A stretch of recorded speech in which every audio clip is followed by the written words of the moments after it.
You're tuning into Black and White Sports on YouTube. The no-holds-barred truth on sports. The main event starts now. All right, Black and White Sports supporters. Well, we talked about this when it happened, when we found out that Caitlin Clark was snubbed for the Olympic team, Team USA, and did not make it. We said then, if you're part of the Olympics, how happy are you right now? If you're part of NBC Sports, who paid, I believe it is $7.7 billion for the Olympics, how happy are you right now? Well, we've got an Olympic official that has come out and made some comments about Caitlin Clark not making the Team USA roster, and you can tell there's no confusion. They are not happy about it, and they called it a quote, missed opportunity for Caitlin Clark not to be a part of Team USA. It makes absolutely no sense. You had the greatest college basketball player ever, who's stormed into the WNBA, is a clear front runner for the WNBA Rookie of the Year, is barely behind A'ja Wilson in the All-Star voting for the most votes. A'ja Wilson's a two-time MVP and a champion, and she's still barely beating Caitlin Clark by 1,000 votes or so. This was a huge opportunity, and they missed it. And the ratings are going to reflect that, I guarantee you. NBC badly needs Olympic ratings. The ratings in the Olympics have been hemorrhaging for years, okay? Caitlin Clark's exclusion from the U.S. roster for the Olympics in Paris was, quote, a missed opportunity, according to one of the organizers of the next Summer Games in L.A.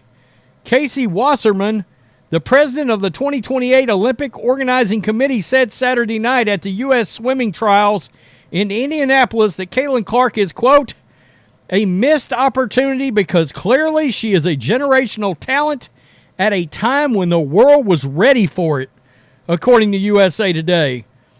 There have been incredible talents in this world. Shame on all of us. The world wasn't in a place to embrace that, Wasserman said, who is also the head of sports marketing and management company representing several WNBA players. Take Diana Taurasi or Breanna Stewart or some of our clients who are going to be on the team. They are dominant at a level that's never been seen before, but the world wasn't ready to fill a building the way Caitlin Clark did for whatever, the Final Four. Now you have those things, and so it's a powerful opportunity, and I just think it would have been an opportunity to elevate the women's team. That's exactly what we said. If you're the WNBA, you have to figure out how to have gotten her on that team. If you're trying to grow women's basketball, like supposedly you've wanted to all these years, you have to have her on that team. It's a terrible look. It has been a joke from the time it was announced. Seriously.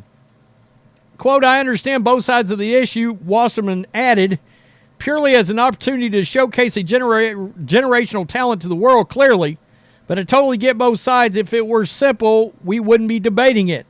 Whether she should have been on or not, she didn't really have a chance to be on the court at the time in those moments to be judged in those ways. That's a hard thing for an athlete.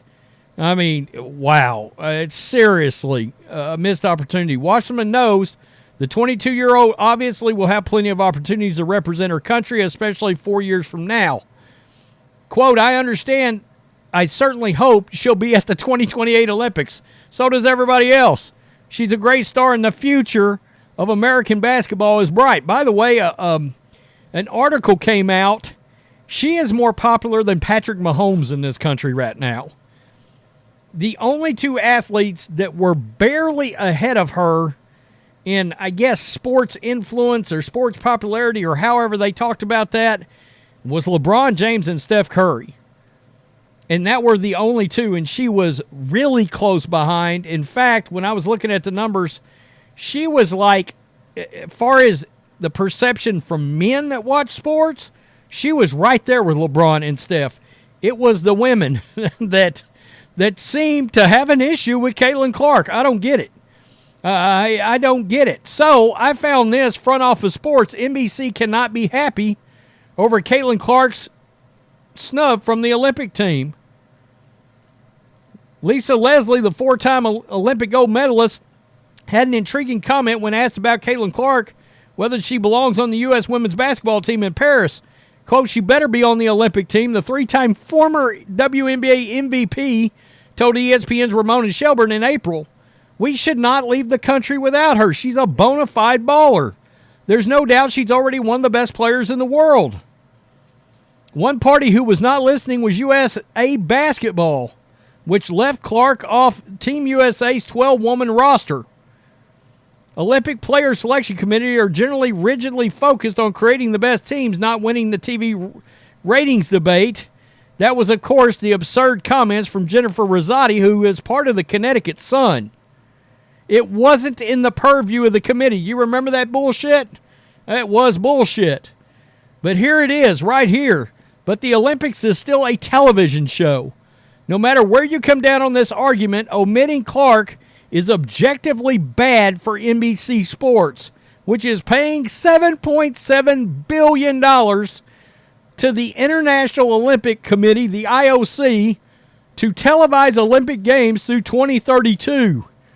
ESPN's Tony Kornheiser said NBC should be, quote, livid about the lost ratings opportunity. FS1's Callan Cowherd said it was a missed layup for women's basketball.